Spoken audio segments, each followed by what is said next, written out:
Soil plays a very important role in our life. Soil से हमें crops मिलती हैं जो हमारे सर्वाइवल के लिए बहुत जरूरी है। मिट्टी एक तरह का शेल्टर प्रोवाइड करती है बहुत सारे माइक्रोब्स को, एनिमल्स को, राइट स्टूडेंट्स। तो पहले के सेशन में हम ऑलरेडी पढ़ चुके हैं मिट्टी क्या है, मिट्टी में कितनी लेयर्स पाई जाती हैं, how soil get form. Now we proceed further with the last topic of this particular chapter, chapter 9, soil.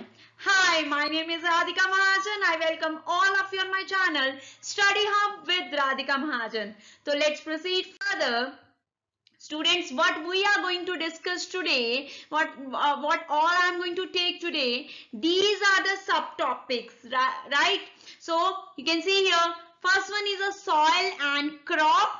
Then we have a soil as a natural resource. Then soil erosion. Soil erosion से हम क्या समझते हैं, क्या इसके reasons होते हैं, soil pollution, मिट्टी कैसे पॉल्यूटेड होती है, और सबसे इंपॉर्टेंट हम इसको कैसे कंजर्व कर सकते हैं, कैसे बचा सकते हैं ताकि ये सस्टेनेबल रहे और हमारी लाइफ एक स्मूथ वे में चलती रहे, राइट। तो first I will take this particular topic soil and crop. Last में मैं माइंड मैप से रिवाइज भी करूंगी, सो ध्यान से सेशन को देखिएगा। सॉइल एंड क्रॉप, मिट्टी और खेती, क्रॉप्स का आपस में एक रिलेशन है, बट किस सॉइल में किस तरह की क्रॉप्स ग्रो करेगी ये डिपेंड करता है कि वो टाइप ऑफ सॉइल क्या है। हमने ऑलरेडी डिस्कस किया है types of soil, clayey, loamy, silty etcetera, fine, sandy. So किस मिट्टी में किस तरह की खेती हम कर सकते हैं वो डिपेंड करेगा कैसी वो मिट्टी है, फाइन, और वहां का क्लाइमेट कैसा है। एग्री? कोई डाउट यहां तक?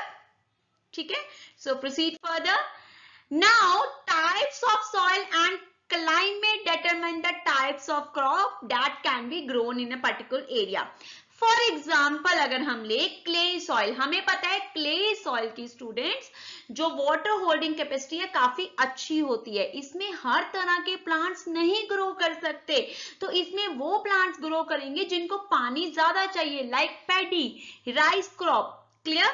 तो यही हो गया ना कि मिट्टी ने डिसाइड किया, टाइप ऑफ सॉइल ने डिटरमाइन किया कि कौन सी क्रॉप ग्रो करेंगे, तो इसी बेसिस पे फार्मिंग प्रैक्टिसेस की जाती है, फार्मर डिसाइड करते हैं, ये डिसाइडिंग फैक्टर रहता है कि कौन सी खेती की जाएगी। Then we have a loamy soil, हमें पता है loamy soil is perfect because इसमें सैंड, सिल्ट, क्ले का सबका परफेक्ट कॉम्बिनेशन होता है, but then also this is good for growing pulses, onion, garlic etcetera. Then we have a sandy loamy. Sandy loamy soil में क्या होता है कि जहां पे हम बात करें कि जो एयर को होल्ड कर पाती हैं और वाटर को भी इजीली ड्रेन आउट कर पाती हैं, तो यहाँ पे हम ग्रो करते हैं कॉटन क्रॉप्स को, कॉटन क्रॉप्स यहाँ पे अच्छे से ग्रो करती हैं, फाइन। तो सॉइल और क्रॉप का आपस में एक रिलेशन है जो हमने डिस्कस किया। Next we proceed further with the soil as a natural resource. हमें ये पता है कि सॉइल अपने आप में एक बहुत इंपॉर्टेंट नेचुरल रिसोर्स है, जैसे कि मैंने स्टार्टिंग में बोला। देखिए यहाँ पे सॉइल से हम क्रॉप ले रहे हैं, तो एग्रीकल्चर के लिए हमारे लिए इंपॉर्टेंट है, फाइन, हमें एग्रीकल्चर मिल रहा है यहाँ पे। ऑर्गेनिज्म को, माइक्रोब्स को, एनिमल्स, बहुत सारे माइक्रोब्स मिट्टी में पाए जाते हैं, मिट्टी की जो यू कैन से उसको न्यूट्रिएंट वैल्यू देते हैं, ठीक है, फर्टिलिटी को बढ़ाते हैं, तो ऑर्गेनिज्म पाए जा रहे हैं। एनिमल्स के लिए एक तरह का शेल्टर प्रोवाइड करते हैं, एनिमल्स को फूड देते हैं, तो अपने आप में उनके लिए भी इंपॉर्टेंट है। तो इंपॉर्टेंस तो बहुत सारी है, you can easily list it down. अब क्या है, जो इंडस्ट्रीज है वो मिट्टी से क्या लेती हैं, ओर लेती हैं, और वहां से मिनरल्स, जिससे वो अपना आयरन, गोल्ड एक्सट्रैक्ट करती हैं, तो मिनरल्स हमें इनसे मिलते हैं, ठीक है। मिट्टी से ही, मिट्टी पे ही पॉटरी बिजनेस डिपेंड करता है, पॉटरी हम बनाते हैं, ब्रिक्स बनती हैं, तो देखिए कितनी सारी इंपॉर्टेंस है ना इसकी।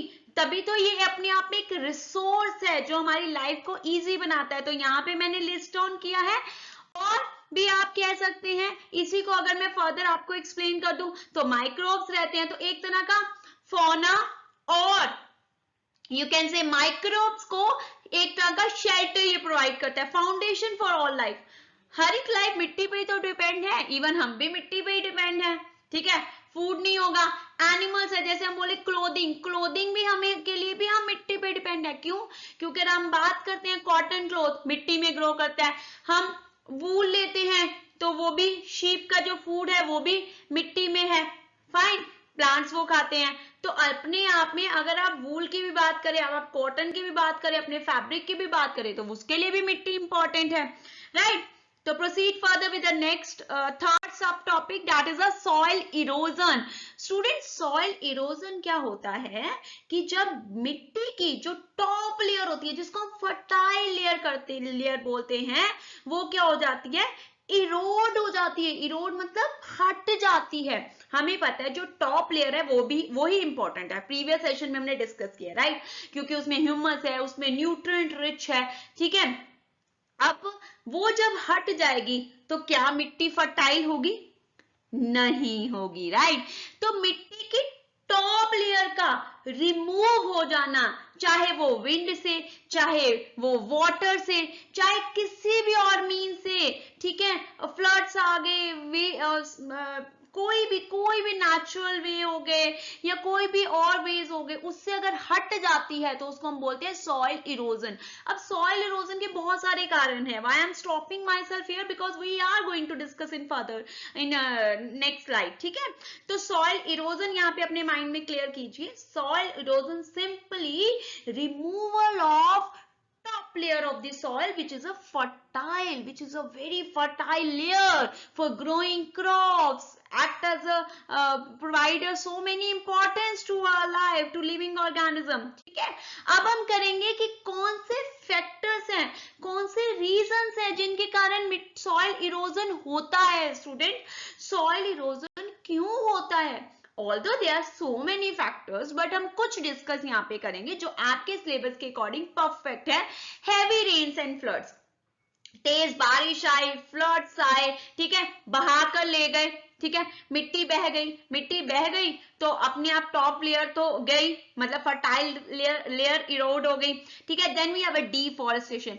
इस को ध्यान से समझिएगा, अगर आपने डिफॉरेस्टेशन समझ लिया तो आपको एक नेक्स्ट टॉपिक है वो समझ आ जाएगा। Deforestation means cutting of forest, right. अब cutting of plants, cutting of forest, वो क्लीन करना कैसे मिट्टी का कटाव करता है। हमें पता है जो प्लांट्स हैं उनकी जो रूट्स हैं वो मिट्टी को, सॉइल पार्टिकल्स को क्या करती है, होल्ड करके रखती है। क्या करती है? होल्ड करती है। अगर हम प्लांट्स ही कट कर देंगे तो सॉइल क्या हो जाएगी, लूज हो जाएगी। लूज सॉइल तो इजिली बह जाएगी, पानी से, विंड से, किसी भी और मीन से इजिली बह जाएगी, राइट। तो जहां पे हम प्लांट काटने पर जोर देते हैं वहां पे हम डेफिनेटली सॉइल की फर्टिलिटी को कम करते हैं और सॉइल का इरोजन होता है। ओके, तो यहां तक थोड़ा सा क्लियर है आपको कॉन्सेप्ट। लास्ट में रिवाइज करेंगे with the help of mind map, clear. Then और क्या फैक्टर्स हो सकते हैं? पुअर फार्मिंग प्रैक्टिसेस, जो वेस्ट है उसको जला दिया, ठीक है। फार्मर जब ज्यादा डिपेंडेंसी हो जाती है उनकी केमिकल्स पे, पेस्टिसाइड्स पे, ठीक है, फर्टिलाइजर्स पे, तो क्या होता है, मिट्टी की जो नेचुरल कॉम्पोजिशन है वो क्या हो जाता है, खराब हो जाता है। तो मिट्टी क्या होने लगती है, अपनी फर्टिलिटी कम होने लगती है या इरोड होने लगती है, हम कह सकते हैं, ठीक है। कंस्ट्रक्शन ऑफ बिल्डिंग, जब हम बिल्डिंग कंस्ट्रक्ट करते हैं, फाउंडेशंस बनाते हैं बिल्डिंग की, तो ऑब्वियसली मिट्टी की जो लेयर्स है वो हटाने लगते हैं हम, ठीक है। तो यहाँ पे भी सॉइल का इरोजन होता है, क्लियर। देन नेक्स्ट सब topic that is the soil pollution. Soil erosion के बाद हम करेंगे सॉइल पोल्यूशन। एक तो हो गया कि इरोजन हो गया, अब है पोल्यूशन। पोल्यूशन का, चाहे वो किसी भी तरह का पोल्यूशन हो, हम इसमें एयर पोल्यूशन हो, लैंड पोल्यूशन हो, सॉइल पोल्यूशन हो, कुछ भी हो, हम एक चीज स्टूडेंट्स पढ़ते हैं, कंटामिनेशन वर्ड।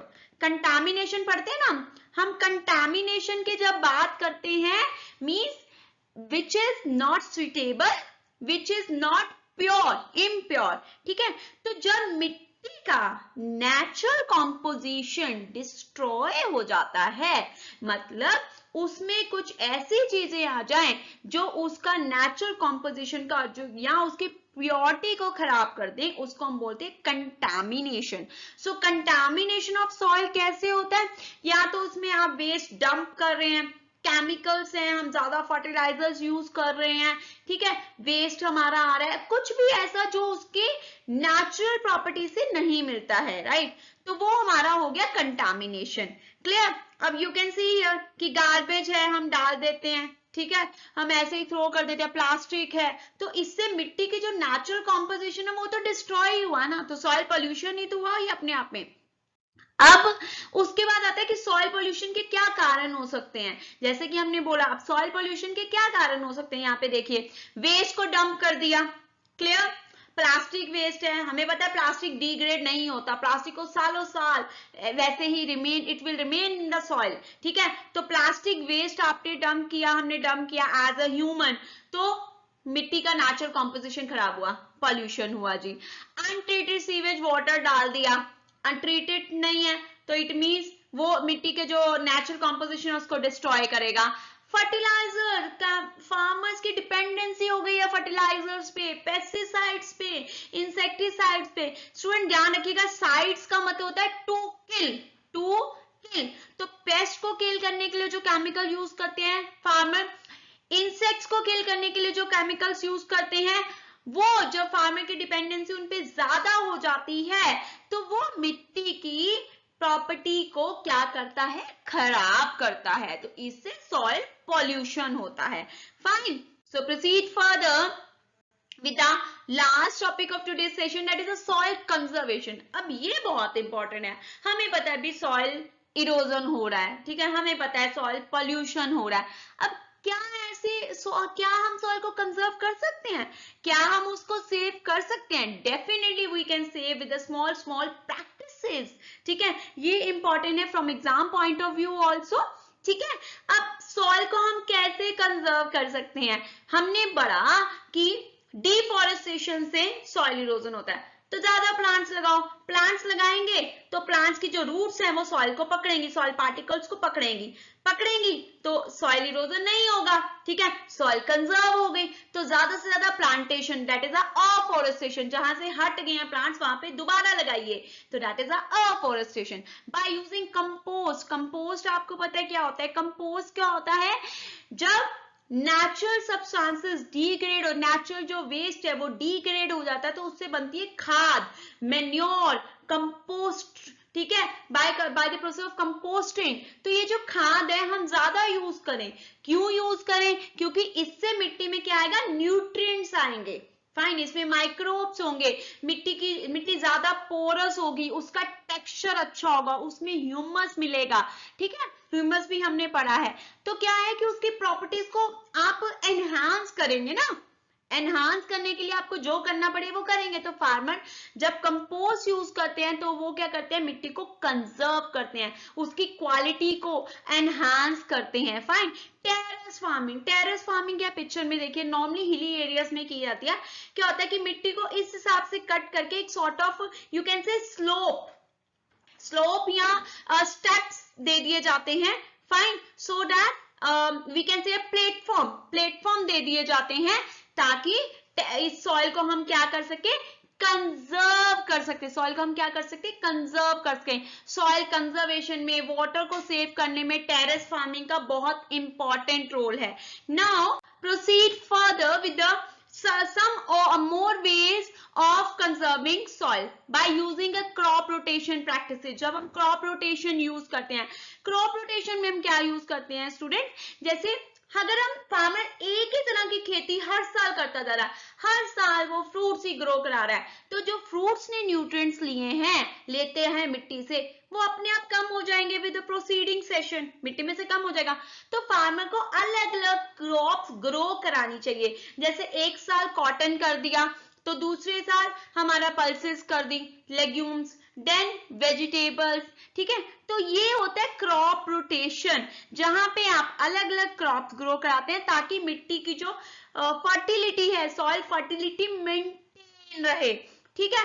और कैसे हम कंजर्व कर सकते हैं? By shelter belt. Shelter belt क्या होता है कि फार्म्स के बॉर्डर्स पे अगर हम ट्रीज, बड़े बड़े अगर हम ट्रीज या प्लांट्स ग्रो कराएं ताकि मिट्टी इरोड ना हो, सॉइल इरोजन ना हो हवा से, पानी के बहाव से, तो हम सॉइल को कंजर्व कर पाएंगे। You can see here by putting a belt, मतलब growing trees on the boundaries of the field, ताकि इरोजन से बचा सकें। सो ये सारे वेज हैं जिससे हम मिट्टी को कंजर्व कर सकते हैं। फाइन, तो with this I am done with this last topic of this particular chapter soil।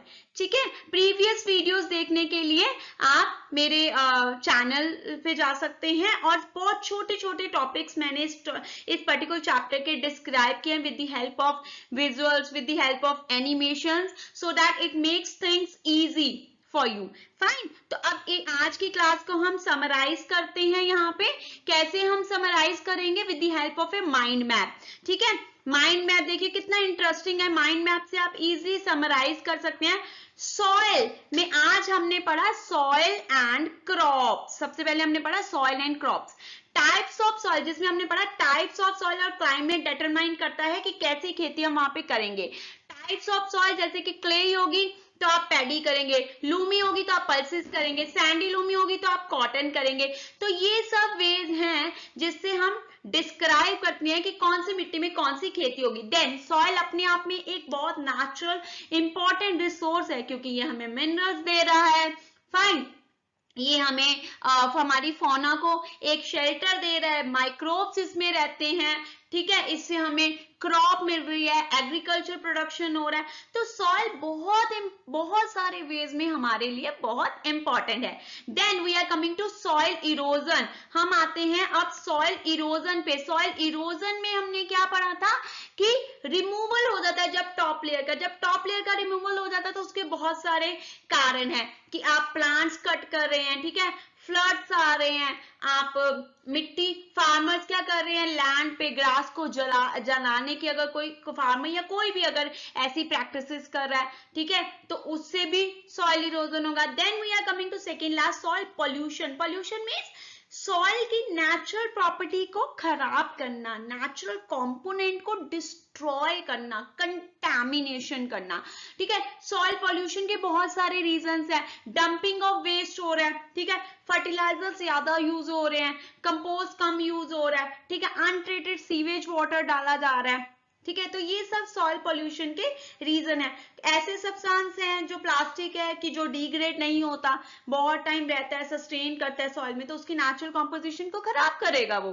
ठीक है, देन लास्ट सॉइल कंजर्वेशन। कैसे कंजर्व करेंगे हम सॉइल को? हम क्या करेंगे? ज्यादा से ज्यादा प्लांट्स लगाएंगे, हम क्या करेंगे? ज्यादा से ज्यादा अलग अलग प्रैक्टिसेस यूज करेंगे, शेल्टर बेल्ट्स लगाएंगे, अपने खेतों की बाउंड्रीज पे ट्रीज लगाएंगे ताकि मिट्टी का इरोजन ना हो। हम क्रॉप रोटेशन करेंगे, अलग अलग सीजन में अलग अलग क्रॉप्स को ग्रो कराएंगे, कभी पल्सेस कर ली तो कभी फ्रूट्स कर लिए। ठीक है, तो हम ऐसे करेंगे। हम कंपोस्ट का यूज करेंगे, कंपोस्ट मतलब नेचुरल सब्सटेंस, खाद का यूज करेंगे ताकि मिट्टी को हमारी उपजाऊपन मिले, फर्टिलिटी मिले। ठीक है, with this I am done with this particular chapter. ये चैप्टर यहाँ पे खत्म हो गया है। तो माइंड मैप से आप प्लीज माइंड मैप नोट कीजिएगा अपने नोटबुक में ताकि आप इससे रिवाइज कर सके during exam time. Okay, so with this I'm done with this particular chapter. Thank you so much students for watching this particular session. अगर आपको मेरी वीडियो पसंद आए please do like, share and subscribe my channel. कहीं आपको लगता है कि मेरी वीडियो आपकी लाइफ में कोई वैल्यू दे रही है, आप कुछ सीख रहे हैं, या हम दोनों मिलके कुछ सीख रहे हैं, राइट, क्योंकि I am also learning with you, so please do subscribe my channel. Thank you so much students.